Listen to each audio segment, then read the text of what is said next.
I built a massive logistics empire from a freezing Chicago garage. I survived corporate raiders, market crashes, and backstabbing partners. But the most lethal strike of my life did not come from a boardroom. It came while I was fighting for my last breath on a hospital stretcher. I heard the emergency room doctor call my wife of 15 years to tell her I was having a massive heart attack. Her response chilled me faster than the icy fluids entering my veins.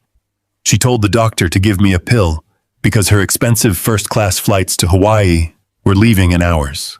If you want to know what happens when a man realizes his wife is leaving him to die for a vacation, listen. I am Richard. I am 70 years old. On a crisp Tuesday morning, I was sitting behind the massive mahogany desk in my corner office overlooking the Chicago skyline.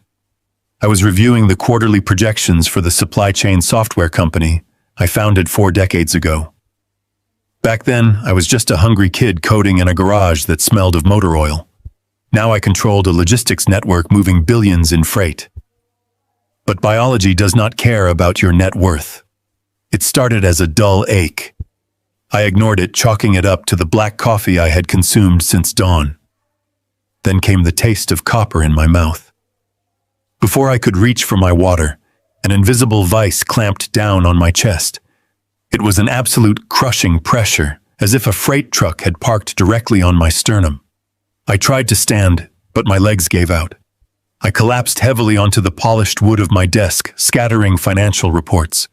I could not draw a breath. The air suddenly felt thick, heavy, unbreathable. My vision narrowed into a dark tunnel. Through the ringing in my ears, I heard my office door swing open.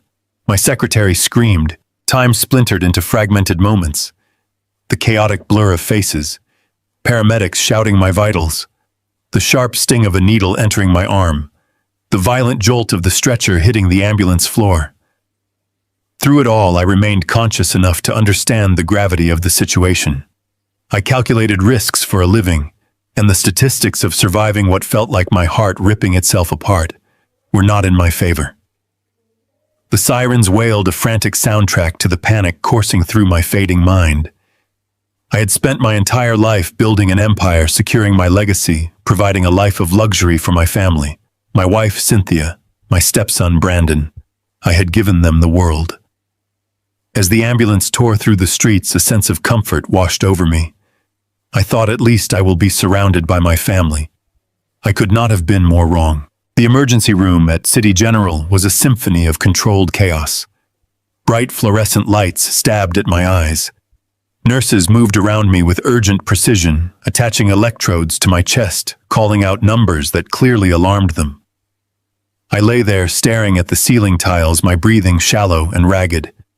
The crushing weight on my chest had subsided slightly thanks to the drugs, but I knew I was dancing on the edge of the abyss. The attending physician, a young man with tired eyes, leaned over me. He told me I was experiencing a severe myocardial infarction. He needed to stabilize me before moving me to the cardiac intensive care unit. He asked for my emergency contact. I whispered Cynthia's name and gave him her number. I pictured her in our suburban mansion, dropping whatever she was doing, rushing out the door in tears. I had treated her son Brandon as my own, placing him as the chief operating officer of my company. They were my world. The doctor dialed the number on his mobile phone and put it on speaker, so I could hear her voice, hoping it would bring me comfort. It rang 3 times before she answered. There was background noise, the sound of zippers closing, luggage wheels rolling across hardwood floors. "Hello," Cynthia answered. Her tone was brisk, hurried. "Mrs. Cynthia," the doctor said, his voice calm and steady. "I am calling from City General Hospital. I am here with your husband, Richard. He has suffered a severe heart attack. We are working to stabilize him now, but his condition is critical. We need you to come to the hospital immediately." I waited for the gasp. I waited for the panicked questions.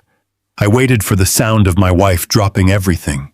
Instead, there was a long, heavy pause, then a sigh of pure, unadulterated annoyance. "Is this some kind of joke?" Cynthia said. Her voice was cold, sharp, and completely devoid of empathy. "Madam, please, I assure you this is not a joke," the doctor replied, clearly taken aback. "Your husband is in critical condition. He needs his family."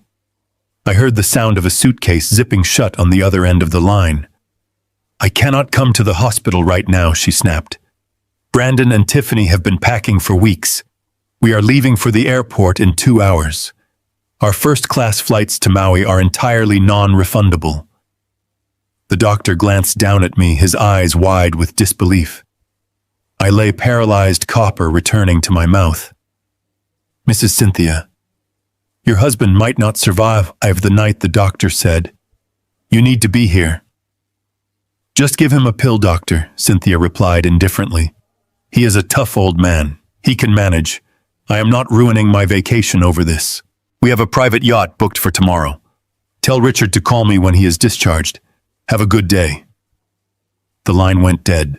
The silence in the trauma bay was deafening. The doctor slowly lowered his phone, staring at it, as if it had turned into a venomous snake. He looked at me, struggling to find words of comfort. But no words could fix what had just happened. My heart monitor began to beep wildly, the tempo accelerating into a frantic rhythm. The alarms on the machines around me blared. It was not just the physical damage to my heart anymore. It was the absolute crushing realization that the woman I had showered with millions of dollars had just weighed my life against a vacation to Hawaii and chose the vacation. She was leaving me to die alone in a sterile room, so she would not miss her flight. The nurses rushed back in, pushing medications through my line, shouting for the crash cart. My vision started to fade to black, but my mind was screaming. I realized then that they did not love me. They loved my bank accounts. They loved the luxury I provided. I was nothing but an infinite wallet to them. As the darkness pulled me under, the grief and betrayal evaporated. In its place, a cold, calculating rage ignited in my chest. I swore a silent oath to myself in that fading moment. If I survive this single night, Cynthia will return from her tropical paradise to find absolutely nothing left. The sterile air of this intensive care unit was heavy with the scent of antiseptic and dying hope. I lay there, tubes snaking from my arms, my chest still throbbing with the ghost of that crushing weight. The heavy steel door creaked open, and in walked Cynthia and Brandon. They were a jarring sight against the backdrop of medical monitors and beeping machines. Cynthia looked like she had just stepped off a yacht. Her hair was styled in a perfect, expensive blowout, and she clutched a brand new Hermes bag that cost more than my first car.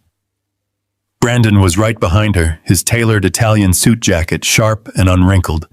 He looked more like a man heading to a board meeting than a stepson visiting a father who had nearly died the night before. I closed my eyes for a second, trying to steady my heart rate. When I opened them, Cynthia was hovering over my bedside. She leaned in, her perfume, a sharp floral scent clashing with the hospital's medicinal smell. "Richard, honey," she said, her voice dripping with artificial warmth. She placed a manicured hand on my arm, but her touch felt cold. "The doctor says the worst is over. You look so much better than you did last night." I did not answer. I just watched her. I wanted to see if there was any real fear in her eyes, any lingering trace of the woman who had shared my bed for 15 years. All I saw was impatience. She kept glancing at her watch, the gold links glinting under the harsh overhead lights. Brandon moved to the foot of my bed, folding his arms across his chest. He looked at the monitors, then back at me, with an expression that was supposed to be concern, but looked more like a calculation. "Me staying here will just stress you out." Cynthia continued, her tone shifting to that familiar, sugary sweet register she used when she wanted to manipulate me. "I know you, Richard. You hate being seen in this state. You want everyone to be strong, to be productive." She patted my hand, then pulled it away quickly, as if she had touched something dirty. "Brandon needs this Hawaii trip to decompress. Running your company has been exhausting for him. He has been taking on so much responsibility lately. You want us to be happy, right? You want to know that we are out there enjoying the fruits of your hard work while you recover." I nodded slowly, keeping my face slack. It was the easiest performance of my life. I played the role of the frail, dependent old man who was grateful for his family's presence. Inside, I was reading them like a profit and loss statement. They were not here to comfort me. They were here